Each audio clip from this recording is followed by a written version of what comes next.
தற்போது பார்க்கலாம். மாமா கூடுறப்ப எது சமஸ்தாபாதி நடந்தால் அந்த கூட்டத்தை ஏற்பாடு செய்தவர்களை கைது செய்ய முடியாது.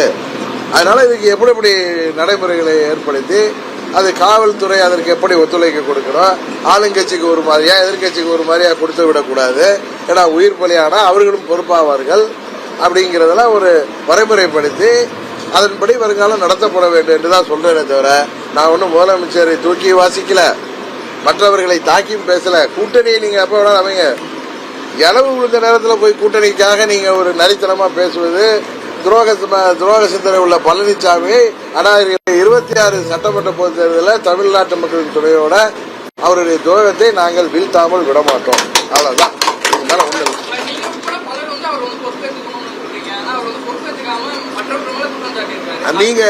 நீங்க போய் அவரை பார்த்து நீங்க பொறுப்பேற்றுங்க சார், நீங்க வெற்றி இங்க இருந்து போய் சொன்னாருன்னா நல்லா இருக்கும்.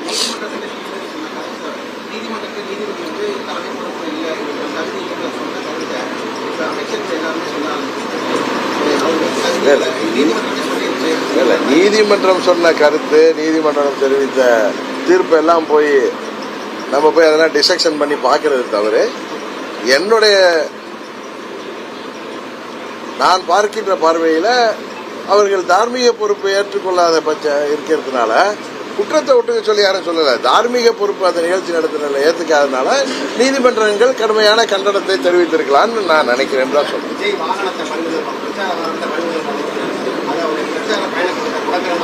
ஏங்க அடுத்து வேற வண்டியில போக முடியாது. என் வண்டியை ஒரு வண்டி ரிப்பேர் ஆனா இன்னொரு வண்டி நான் ஸ்டாண்ட் பை வச்சுக்கலையா? சீப்பு ஒழிச்சு வைக்கிறேன்.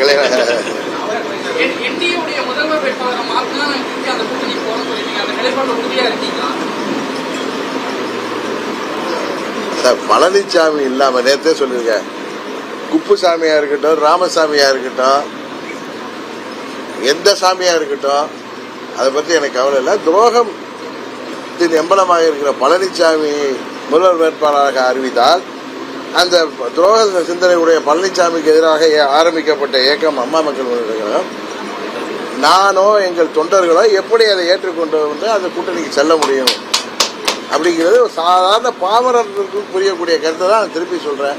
திரும்ப திரும்ப நீங்க இதுல கேள்வி கேட்பது எனக்கு எதுக்காகன்னு தெரியல.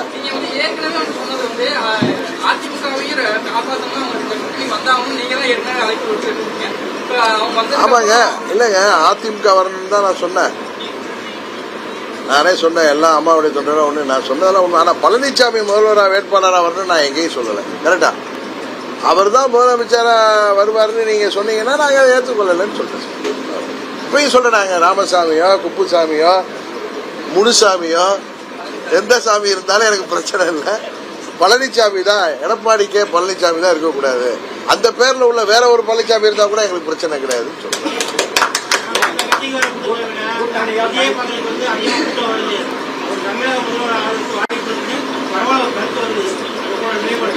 26 தேர்தலில் இதையெல்லாம் தீர்மானிக்கக்கூடியவர்கள் நீங்களும் நானும் கிடையாது. இதெல்லாம் தமிழ்நாட்டு மக்கள் தான்.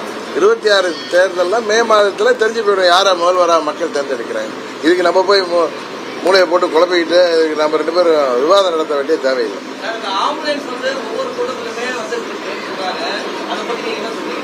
எந்த ஆம்புலன்ஸ்? பழனிசாமி பேசுறதெல்லாம் நீங்க பேச இல்லங்க இப்ப இது நீங்க நம்மளா சொல்லிட்டு இருக்கிறது. ஆம்புலன்ஸ் போறப்ப எம்டியா போனா அங்க ஏதாவது ஒரு ஆபத்துல இருக்கிறவரை அழைக்க போகலாம். இல்ல ஆம்புலன்ஸ் அதுல யாரையும் அழைச்சிட்டு போனாதான் அது உண்மை. இல்லாட்டி நம்ம கூட்டத்தை இது என்ன கூட்டம் நடக்கிறப்ப வந்தாதான் 2 நிமிஷம் கூட்டத்தை நிறுத்திட்டு அனுப்புறதுல என்ன நமக்கு பிரச்சனை இருக்கு? இதை போய் ஒரு பெரிதா அரசியலாக்கிறத நான் விரும்பவில்லை. எங்க கூட்டத்திலையும் 90% கூட்டங்கள் எல்லாம் நடக்கிறப்ப ஆம்புலன்ஸ் வரும். நாங்கள் பேச்சை நிறுத்திட்டு ஆம்புலன்ஸ் வழிவிட சொல்லுவோம். நம்ம சாலையில போயிட்டு இருக்க ஆம்புலன்ஸ் வந்தாலும் வழிவிடுவோம். இதுக்கு நம்ம காரணம் கற்பிச்சா எல்லாத்தையும் கற்பிக்கலாம். இல்ல எல்லா இடத்துலயும் சார் நீங்க ரொம்ப புத்திசாலியா கேக்குறீங்க. சில இடங்கள்ல வேற வழியில போக முடியாம ஷார்ட்கட்ல ஒரு எமர்ஜென்சியில போறப்ப அதுலதான் வழிவிட்டு தான் ஆகணும்.